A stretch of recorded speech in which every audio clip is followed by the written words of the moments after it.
Welcome back to my YouTube channel. Make sure to like and subscribe to the channel for more interesting stories like these. Now, let's get into today's story video. I just caught my male 29, fiance, female 31, in bed with my father, male 54. This is by far the most strange experience I've ever had. This occurred around 2 days ago, and I still feel as if I'm in a nightmare. I apologize in advance for the length. I hadn't told anybody about it, and all I wanted was an outlet.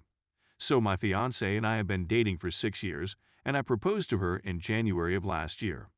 We were going to marry in June, but then the epidemic struck. Although I didn't mind having a modest private wedding, she insisted on waiting since she wanted the wedding of her dreams. We had intended to marry later this year, but I think those plans have come to a stop. She began behaving strangely around 4 months ago. She grew distant, was less loving than normal, and started to behave suspiciously, such as arriving home late at night, being protective of her phone, and lying about her whereabouts. I didn't suspect her of cheating and instead chalked it up to cold feet. I asked her if she was having second thoughts about marrying me, and she told me that she was simply overworked. This made sense to me since she had just received a promotion. She also became quite close to my father about the same period. Of course, I didn't think anything of it. Who would be worried about his father and fiancé forming a close relationship? My father and mother are divorced as a result of his adultery. My father is very rich and a narcissist. This became clearer to me now than it had been before. My wife and I were meant to spend Christmas with my mother's side of the family, as well as my brother and sister. She made up an excuse about wanting to spend that time with some of her relatives and needing to get some work done anyhow. She demanded that I travel on my own and that we spend New Year's Eve together. I accepted since I hadn't seen my mother in a long time. Coincidentally, my father was leaving town around the same time. I only learned this when contemplating and decided that they probably spent that time together. My siblings and I spent Christmas and New Year's with one of our parents and the other with the other. Every year, we switched between the two. My mom and dad couldn't bear the sight of one another, as you can probably tell from the fact that we'd never spent such holidays together. Neither side of the family gets along, and it's been difficult to strike a balance and not take sides.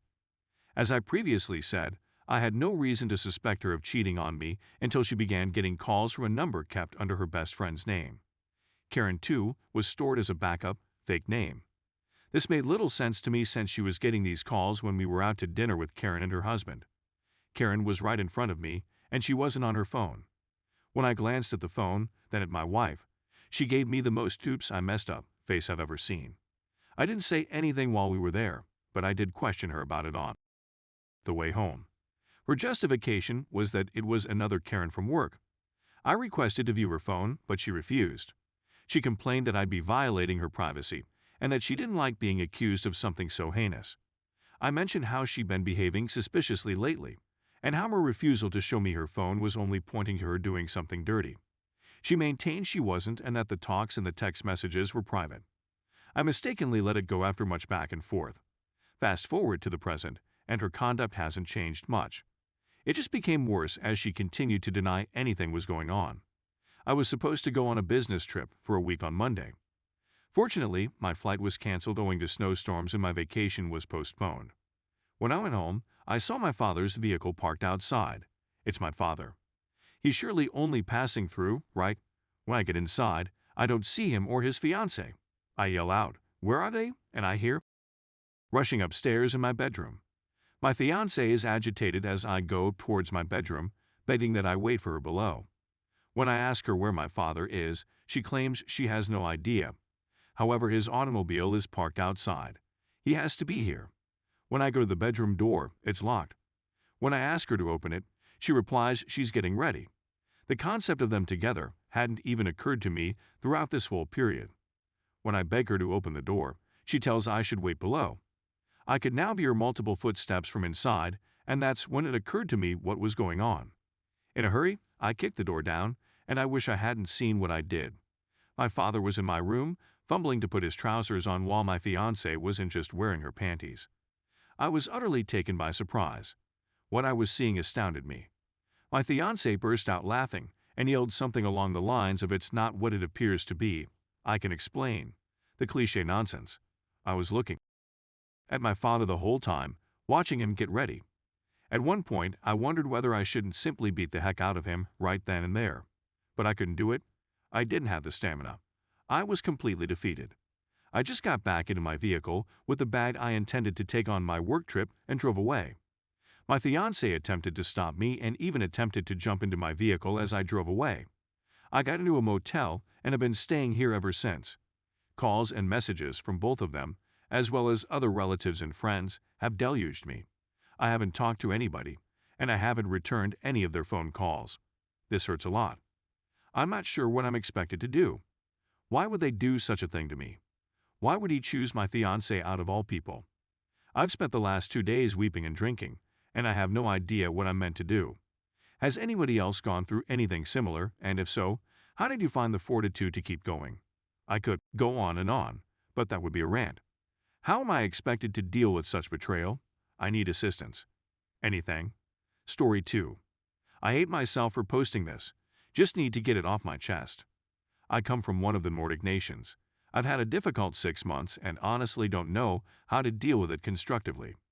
My new family's breadwinner is now me. I've taken on more duties at work and been involved in politics in my city. Meanwhile, I'm in charge of a €37,000 project for the EU Commission. I'm now fighting to stay up.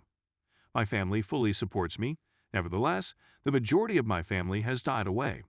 I lost my mother when I was 23 years old, married my first wife 2 months later, separated after 3 months, and divorced the following year when my wife cheated on me. I was unmarried for the following 8 years while finishing my degree. When I returned from studying abroad for a year, I relocated to a new city to start again. I was unhappy and work was frantic and not what I had expected. I acquired a drinking problem as a result of stress and attempted to get treatment. After 13 hours in the ER, I was informed that it was all in my head until I felt suicidal. They felt I could be stressed since I indicated I wasn't suicidal, so they let me go. My supervisor claimed he'd assist me, but 2 years later, he delayed a promotion based on that chat. 3 years have passed. I'm doing well at work, and I've been married to my present wife for 2 years. Finally, I was in the right frame of mind to meet someone. We dated for nearly a year before being engaged, and I couldn't be happier, despite the fact that everything occurred so rapidly. We marry, and my father is overjoyed, as are my brother and nephew. Meanwhile, my father is having problems with his prostate, which has been diagnosed as malignant. My father does not always give me the complete truth, so I contact my adored elder brother. He has the same concerns that I do. It turns out that my brother and I should brace ourselves for the worst. My father is 78 years old, and this disease might be the last of him. We begin talking about making plans. 2 weeks later, my son is born. My father's side of the family pays us a visit. My brother is holding my newborn kid, who is seated next to my nephew, and we are both giggling. 3 weeks later, at 20 minutes past midnight, I get a phone call from my father. I'm sitting with my 3-week-old baby, nursing him, when my father informs me that my brother has died. He had a heart attack on his way home from work. The ambulance arrived within 2 minutes, but the surgeons were unable to resuscitate him. My world has been shattered. I'm at a loss on what to do. I take 3 days off from work, but then I feel the walls closing in on me. I have much too many responsibilities. My greatest inspiration as a parent dies 3 weeks after my son is born, at the age of 48. Aside from that, I need, want, and will care for my 17-year-old nephew and my father. I'm still a mess 4 months later. Every day, I chat to my nephew who lives out of state, as well as my father, and I work additional hours at my job to maintain our quality of life. I'm 35 years old, but I've never met my grandparents on my father's side, my grandfather on my mother's side, and my grandma, who was 85 years old when I was born. From my original family, I just have my father and a nephew remaining. I'm completely lost. I'll get through it, but I think I just needed to put it down on paper. I have a great wife who adores me, and my kid is the most amazing human being I have ever met. I simply want to shout right now, but they need me and I need them. I absolutely detest being born with elderly parents. I only have my father left at the age of 34, and I want he could live forever. I miss my mother and brother. God alone knows how much time I have left. Thank you for taking the time to read this.